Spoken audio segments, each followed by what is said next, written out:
And then 1.18.4, monks, I know not of any other single person fraught with such loss to many folk, such discomfort to many folk, with such loss, discomfort and sorrow to devas and mankind as Makali, that infatuated man. Just as monks, at a river mouth, one sets a fish trap to the discomfort, suffering, distress and destruction of many fish, even so Makali, the infatuated man, was born into the world, methinks, to be a man trap for the discomfort, suffering, distress and destruction of many beings. In this sutta, the Buddha did not hesitate to speak badly of Makali Gosala Putta, one who had wrong view, because he was leading many folk into the woeful plains. And sometimes people think that the Buddha was such a nice man that he cannot criticize another person. It's not true. The Buddha is willing to benefit many people and speak out even to name somebody who was leading some people to have wrong views. We were at 1.18. So today we start with 1.18.13. The Buddha said, monks, just as even a trifling bit of dung has an evil smell, so likewise do I not favor existing even for a trifling time, not even for the lasting of a finger snap. That's the end of the sutta. The Buddha says that he does not want to exist even for a trifling time. An existence to him is likened to dung, which has a bad smell. So that's how he views existence. Why does the Buddha say that existence is so obnoxious, sort of so foul, like dung? Is because even Buddhas have to suffer, because there are two types of suffering. One is mental suffering, the other one is physical suffering. The Buddha said that all Aryas have done away with mental suffering, but they still have physical suffering. And we cannot run away from physical suffering as long as we have a body, because with a body we have aging, sickening and dying. And the Buddha said in more than one sutta, when he was old, that his body was breaking up, and it gave him a lot of suffering.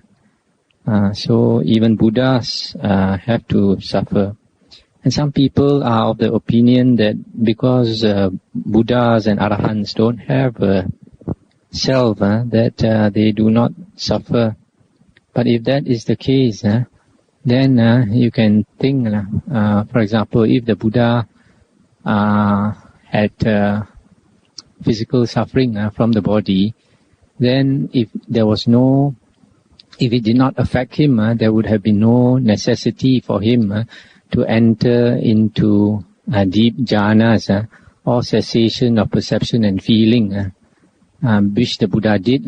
When the pain of the body was quite unbearable, he said he had to enter into deep states of meditation so that he did not experience pain in the body. And then after that, he comes out of it. For some time there is no pain, but later the pain might come back again. So there's one sutta in the Iti Buddhaka, it's 2.44. There the Buddha said, what bhikkhus is the nibbana element with residue left? Here a bhikkhu is an arahant, one whose asavas are destroyed, the holy life fulfilled, who has done what had to be done, laid down the burden, attained the goal, destroyed the fetters of being, and is completely released through final knowledge. However, his 5 sense faculties remain unimpaired, by which he still experiences what is agreeable and disagreeable, and he feels pleasure and pain, sukha and dukkha. It is the extinction of attachment hate and delusion in him that is called the Nibbana element with residue left. Now what bhikkhus is the Nibbana element with no residue left? Then he explains the other part. So here the Buddha is saying because Arahant still has the 5 sense faculties, he feels sukha and dukkha. So that explains why the Buddha says that existence, he doesn't want to exist even for a short time if he could. And this you'll find is quite different from some later books. We say that the Buddha sort of would come back again and again, or he's always in existence. Now the next sutta is 1.19. 1.19, there are several suttas here, but I'll just choose one of them. The Buddha said, even as monks in this rose apple land, that is Jambudvipa, trifling in number are the pleasant parks, the pleasant groves, the pleasant grounds and lakes, while more numerous are the steep precipitous places, unfordable rivers, dense thickets of stakes and thorns, and inaccessible mountains. Just so few in number are those beings that welcome, when they hear it, the Dhamma Vinaya, set forth by a Tathagata. More numerous are they that do not. That's the end of the sutta. Here the Buddha is saying that in India, the accessible places where people can use are very much less than those places which are inaccessible, like steep places, mountains, dense forests and jungle, unfordable rivers, etc. You must remember this sutta was spoken 2,500 years ago. So the number, the amount of inaccessible places was much more during that time than now. And the Buddha said that few people, just like the amount of places that are accessible, so small amount compared to the whole of India. So in the same way, few people out of the many want to listen to Dhamma Vinaya. Dhamma Vinaya is teaches us the truth or reality about existence, and it is actually painful to hear the reality of existence. And sometimes people don't want to face the truth, they want to face the reality. They would like to believe what they want to believe, what they like to believe. Because of that, few people want to listen to the Dhamma and the disciplinary code taught by the Buddha, the Vinaya. So in other words, we don't expect to have many followers of the Buddha's teaching. In fact, most Buddhas, when they are enlightened, do not want to teach. Just like our Buddha, Gautama Buddha, after he was enlightened, he contemplated the minds of living beings, and he found that few people are inclined to listen to the Dhamma, and even if they listen, even fewer want to practice it. So he actually wanted to be a Pacheka Buddha, but later he was persuaded by Brahma Sahampati to turn the wheel of the Dhamma, and he did so. We find this happens more than once, that sometimes the Buddha is not inclined to do something, and somebody appeals to him to change his mind. Sometimes they appeal once, he doesn't want to change his mind. Then they appeal the second time, still he doesn't want to change his mind. But when they appeal the third time, out of compassion, he will change his mind and do something that at first he was not inclined to do. So this shows that actually Pacceka Buddhas are able to teach, but it's just that they are not inclined to teach. It's not like some of the later books say that Pacceka Buddhas are unable to teach, because whatever path that they have walked through, it is very clear to them, the path that they have walked through. So it shouldn't be difficult at all for them to teach. And they would rather teach actually by example. They show a good example of being a renunciant, and they practice, and perhaps if people ask them individually of the Dhamma, they might teach, but they're not inclined to teach to the whole world, turn the Dhamma wheel.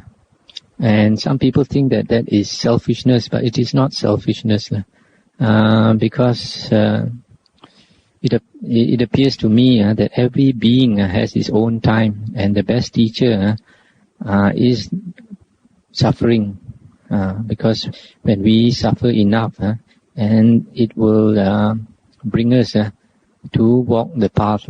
If we have not been in samsara, we are not suffered enough, we are not spiritually mature, even if the Buddha is around, we would not be inclined to follow his teaching. So that is why we find that during the Buddha's time, there were many people who did not want to follow the Buddha's teachings, even though the Buddha was in the world. Now the next sutta is 1.19.2. The Buddha says, just as monks in this Jambudvipa, rose apple land, that is India, trifling in number are the pleasant parks, the pleasant groves, the pleasant grounds and lakes, while more numerous are the steep precipitous places, unfordable rivers, dense thickets of stakes and thorns, and inaccessible mountains. Just so few in number are those beings who, diseasing as men, are reborn among men. More numerous are those beings who, diseasing as men, are reborn in hell, who are reborn in the wombs of animals, who are reborn in the realm of ghosts. In the same way, just as in India there are trifling in number are the pleasant parks, pleasant groves, pleasant grounds and lakes, while more numerous are the steep precipitous places, unfordable rivers, etc., etc. Just so few in number are those beings who, deceasing as men, are reborn among the Devas. More numerous are those beings who, deceasing as men, are reborn in hell, in the wombs of animals, in the realm of ghosts. So in the same way, the sutta continues, few in number are those beings who, deceasing as Devas, are reborn as Devas, or are reborn as men. More numerous are those beings who, deceasing as Devas, are born into the three woeful planes of hell, the animal realm, and the realm of ghosts. In the same way, similarly, few in number are those beings who, deceasing from hell, or from the animal realm, or from the ghost realm, are reborn as men, or as Devas. More numerous are those beings who, deceasing from hell, from the animal realm, from the ghost realm, are reborn back into the hell realm, or in the animal realm, or in the ghost realm. That's the end of the sutta. So basically what the sutta is saying is that most men, after they pass away, they don't come back into the human realm or go up into the Deva realm. Instead, most of them go into the woeful planes, the three woeful planes, hell, animal realm, and the ghost realm. Similarly, Devas, most of the Devas, when they pass away, are reborn into the woeful planes. Few of them are reborn back as Devas or as human beings. And even the beings from the woeful planes, after they pass away, most of them are reborn back into the woeful planes and not into the human realm or the heavenly realm. Now, what amount are reborn back into the woeful planes. For example, human beings. I would give a very rough estimate. Perhaps out of every 10 people, out of every 10 human beings, maybe only 2 or 3 come back into the human realm, human world, or are reborn as devas. Maybe 7 or 8 out of 10 people go down into the woeful planes. So from there we can realize that it is quite dangerous. And we should not be like most people, most ordinary people. They live a very ordinary life and then they go into the woeful planes because they follow their inclinations, they follow all their lower instincts. It would appear like the number of beings in the world, every world system is like a pyramid, The higher you go, the less beings there are. The lower you go, the more beings there are. The base is very wide. The top is very narrow. The other thing here you can see is that the woeful planes mentioned here and throughout the suttas are only 3, That is the first one. The lowest one is the hell realm, and slightly above that is the animal realm, and better than the animal realm, according to some sutta, is the realm of ghosts. So there are only 3 planes of existence in the woeful planes. Later books added another plane called the Asura plane, but when we check with the suttas, we find that it contradicts the sutta, because in the sutta, 2 suttas in the Digha Nikaya. One says that the lowest type of asuras are the Kalakanja asuras. And then later in another sutta, it is stated that the Kalakanja asuras are also devas. So we can see that if the lowest kind of asuras are devas, then all of the asuras must be devas. So there are only 3 woeful planes and not 4. According to the suttas. Now the next sutta is 1.20.1. The Buddha said, "Truthfully, monks, these are to be reckoned as gains: forest dwelling, living on alms, wearing rag robes, wearing 3 robes only, teaching the Dhamma, mastery of the Vinaya, wide knowledge, the rank of an elder, Thera, the blessing of true deportment, the blessing of a following, the blessing of a large following, as a man of good family, a fair complexion, pleasant speech, to be content with little, and freedom from sickness." That's the end of the sutta. So here the Buddha is saying these things are really worth gaining. These are good things to have, to practice. It would give you a lot of blessing. The first one is forest dwelling. This is basically for monks. The word forest is actually a translation of the word, I think, aranya. Aranya is basically a secluded place, a quiet place. And usually the Buddha mentions a place like a cave, up in the hills, valley, a quiet, secluded place, basically, because if a monk wants to practice well, it is best to live in such places. The second one, also for monks, is living on alms. That means to go on alms round. This is a very good practice for monks because it is not something easy to do. Sometimes you go on alms round, people are quite rude to you. They just ask you to show off or something like that. And or they just ignore you, or they give you a rude stare or something. And it's very good for our ego. If we want to wear away our ego, these are some of the things which are very helpful. That's why it's not easy to be a monk. Some people They don't realize that, and they don't appreciate monks enough, and that's a loss to them.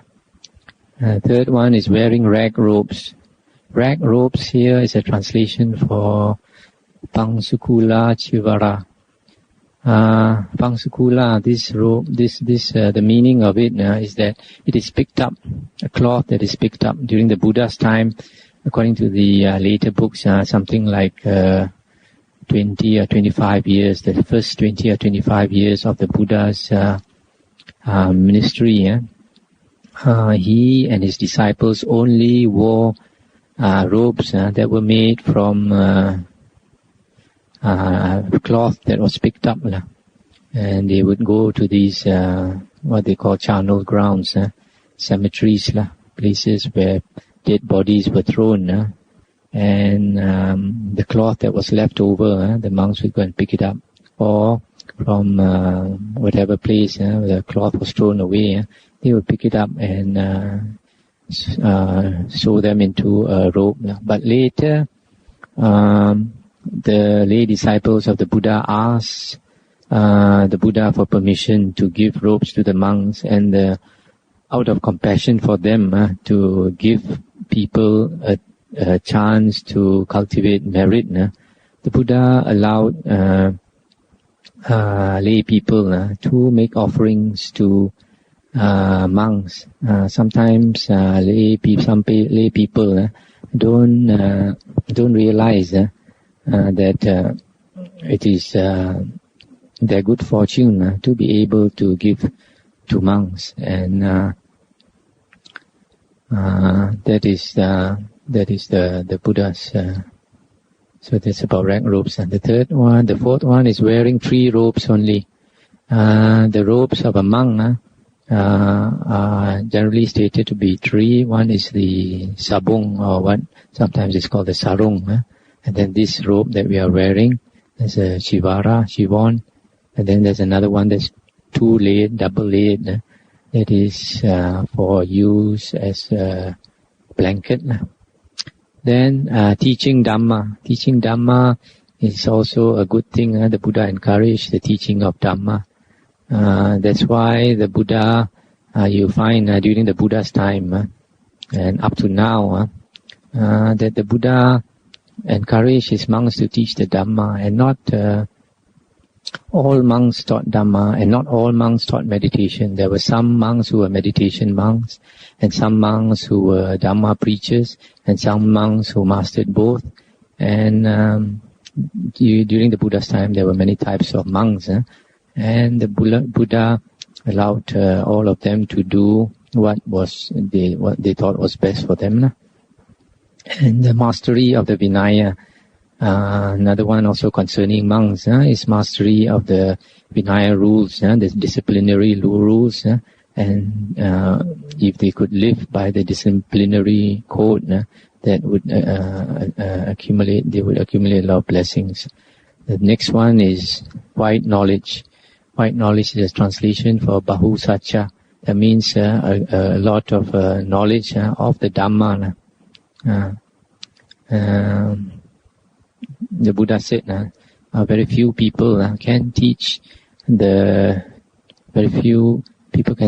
Dhamma according to the real essence, the real Dhamma that the Buddha taught. Then the next one is the rank of an elder. An elder here is a monk. A Thera is one who has 10 vasas and above.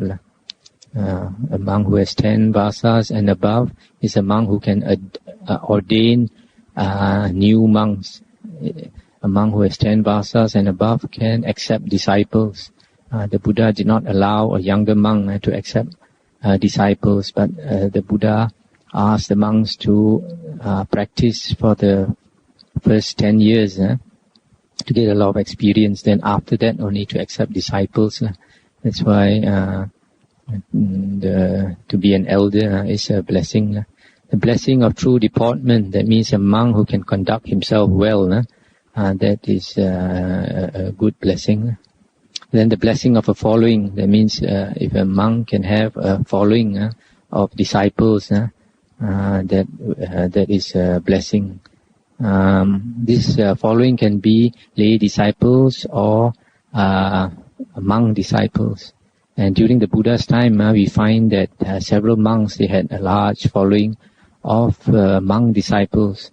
And nowadays, we find that not many monks are able to have a following of monk disciples. Some of them have a following of lay disciples.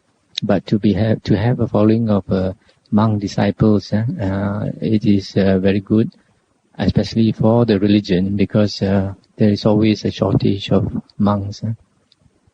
The blessing of a large following, to have a big following of lay disciples and monk disciples. During the Buddha's time, sometimes he would walk around with 1,250 monks, and he would go from place to place, and that would be really impressive. And the Buddha, why did the Buddha take such a large following with him? It was not that. It's really very difficult to look after such a large amount of monks and to travel in a group. It's a lot of. It's like an army moving. There's a lot of logistics involved to look after their food and all that. But that is. It's not easy to have a large following, because unless that person has enough metta and enough ability to teach, there would not be many monks who would want to follow him. A man of good family, that means to be born into a good family. A good family is not necessarily a rich family. A good family is one which is upright, who knows the Dhamma, who follows the Dhamma, straightforward, very simple people. It's not easy to find sometimes. A fair complexion. Fair complexion, I think you all understand. Pleasant speech, to talk pleasantly. This is one of the qualities that endear a person to others. If a person speaks very rudely, unpleasant speech, nobody likes to be near him or her. The Buddha said all of us are born with an axe in our tongue, in the Dhammapada. If we are not careful, we simply swing the axe and we hurt ourselves. To be content with little, somebody who has few wishes, few things to ask for, and freedom from sickness. This is another great blessing, to be seldom sick. Now, the next sutta is 1.20.2. The Buddha said, "Monks, if even for the lasting of a finger snap, a monk should practice the first jhana, such a one may be called a monk. Not empty of result is his jhana. He abides doing the master's bidding. He is one who takes advice, and he eats the country's alms food to some purpose. What could I not say of one who makes much of the first jhana?" In this sutta, the Buddha is praising a monk who can attain jhana even for a very short time, as short as a finger snap. So here, firstly, we find that the Buddha praises jhana, praises the attainment of jhana, and this is quite different from nowadays. Some people belittle jhana. The other thing we can see from this is that jhana can be attained even for a short moment. Even a person, how long a person can attain jhana and abide in jhana depends on his how long he has cultivated it. If a person is new, has just attained jhana, it's not very stable, and he could attain it for a short time. But with longer practice, perhaps he can abide in jhana for longer and longer. This jhana, I just like to explain a bit. This word jhana is sometimes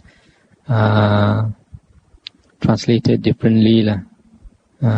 Years ago, they used to translate it as trance. musing, etc. And more recently they translated it as absorption, mental absorption. But the word jhana literally means incandescence, brightness. So probably translation which is nearer the root word would be a state of mental incandescence. Because a person who can attain jhana, his mind becomes bright. That's why when it's reborn into the jhana plane, it becomes a being with a lot of brightness. Now we go to the next sutta, 1.21.47. The Buddha said, monks, they partake not of the deathless, who partake not of mindfulness of body. And 1.21.48. They who partake of mindfulness of body do indeed partake of the deathless. So here the Buddha is saying that mindfulness of the body is extremely important. It can bring us to the deathless state. But here it is my personal opinion that body here includes the mind also. Body sometimes, because there's some other sutta where the Buddha mentions the body with the perceptions and mental workings.